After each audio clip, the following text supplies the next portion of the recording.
بسم اللہ الرحمن الرحیم۔ السلام علیکم ورحمۃ اللہ وبرکاتہ۔ آج فاطمہ کی کافی عرصے بعد اس سے ملاقات ہوئی تھی۔ وہ بہت حسرت اور رشک بھری نگاہوں سے قرۃ العین کی طرف دیکھ رہی تھی۔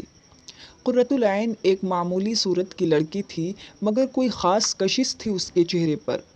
اس کی آنکھوں کے گرد حلقوں میں جو اسے باقیوں سے ممتاز کرتی تھی، کتنی ہی دیر فاطمہ قرۃ العین کی باتیں ایسے ہی ساکت ہو کر سنتی رہی۔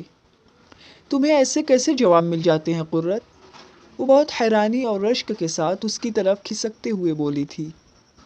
فاطمہ، جب انسان اللہ تعالیٰ کی طرف دل میں ہدایت کی تڑپ لے کر آتا ہے نا، اس کی کتاب کو تھام لیتا ہے، اس کی ایک ایک بات پر سچا یقین کر کے اطاعت کرتا جاتا ہے، پھر اس کی زندگی میں ایسے ہی معجزات روز رونما ہوتے ہیں۔ پھر وہ عرش پر مستوی رب اپنی آیات کے ذریعے اپنے اس بندے کو تسلیہ دیتا ہے، سکھاتا ہے، سمجھاتا ہے، سنبھالتا ہے۔ قرۃ العین محبت بھرے لہجے میں اسے بتا رہی تھی کہ آنکھوں میں نمی سی تیرنے لگی۔ فاطمہ کے رونگٹے گویا کھڑے ہو رہے تھے اس کی باتوں کو سن کر۔ اس کے جسم میں ایک لہر سی دوڑ گئی تھی۔ اسے ایک پل کے لیے ایسا لگا جیسے قرۃ العین کی آنکھوں کے گرد بنے حلقے اس کے رب سے محبت کی علامت تھے۔ ہاں، وہ بھی تو کبھی کسی انسان کی محبت میں ایسے ہی اپنی آنکھیں کالی کرتی رہی تھی، مگر اب ٹھوکر لگنے کے بعد اسے احساس ہوا تھا کہ دنیا کا ہر رشتہ فانی ہے، خصوصاً حرام تعلقات، جو انسان کے اندر کے سکون کو برباد کر دیتے ہیں، اسے اپنے آپ سے اور رب سے دور کر دیتے ہیں۔ مگر اب وہ سنبھلنا چاہتی تھی۔ قرۃ، میں ایسا کیا کروں کہ اللہ تعالیٰ مجھ سے بھی ایسے ہی محبت کرے؟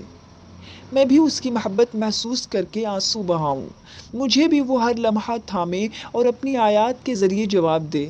فاطمہ کے لہجے کی تڑپ اور آنکھوں کی نمی نے قرۃ العین کے ایمان میں مزید اضافہ کر دیا تھا۔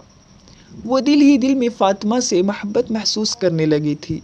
یہی تو تھی اللہ کی خاطر محبت، اس کی محبت پانے کی خاطر محبت۔ قرۃ العین مسکراتے ہوئے پیار بھرے لہجے میں اس کے ہاتھ کو تھامتے ہوئے کہنے لگی، فاطمہ، تمہیں پتہ ہے، یہ ہدایت واحد ایسی چیز ہے جس کے لیے جب تک تم تڑپ نہیں دکھاؤ گی وہ نہیں ملے گی۔ تم اللہ تعالیٰ کے آگے سجدوں میں گڑ گڑاؤ کہ اللہ مجھے ہدایت دے دے، مجھے اپنی محبت کے لیے چن لے۔ اللہ کو دکھاؤ اپنی تڑپ۔ تمہیں پتہ ہے قرآن میں کیا کہتا ہے اللہ؟ وہ ہدایت دیتا ہے اپنی طرف اسے جو اس کی طرف رجوع کرے۔ تم رجوع تو کرو، وہ تو منتظر ہے تمہارا۔ تم ایک قدم بڑھاؤ گی، وہ کتنے قدم تمہاری طرف آئے گا۔ وہ تو اپنے بندے کی توبہ کا انتظار کرتا رہتا ہے۔ فاطمہ، وہ مالک ہے، ہم غلام۔ کیا دنیا کا کوئی مالک اپنے غلام سے ایسی محبت کرتا ہے، جبکہ غلام اپنے ہی مالک کا دیا کھا کر اسی سے دغا کرے؟ یہ ہمارا رب ہے فاطمہ، وہ ہم جیسے بے وفا غلاموں کا بھی منتظر ہے، مگر قدم تمہیں ہی بڑھانا ہوگا۔ فاطمہ حیرت سے اس کی طرف دیکھنے لگی۔ اس نے واقعی کبھی نہیں سوچا تھا کہ وہ تو اس کی غلام تھی، جس کے احسانات پر وہ جی رہی تھی، مگر بدلے میں وہ کیا کر رہی تھی؟ نمازیں کیسی تھیں اس کی؟ کبھی دل کیا تو پڑھ لی، نہ کیا تو چھوڑ دی۔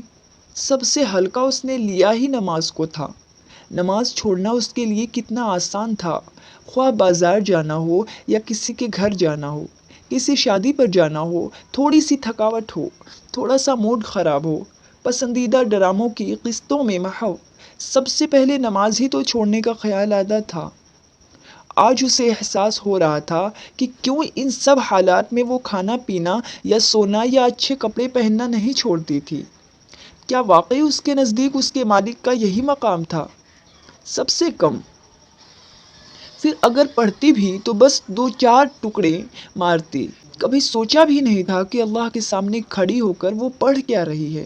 شرمندگی سے اس کا دل ڈوبتا جا رہا تھا۔ وہ کیسے پلٹے اب؟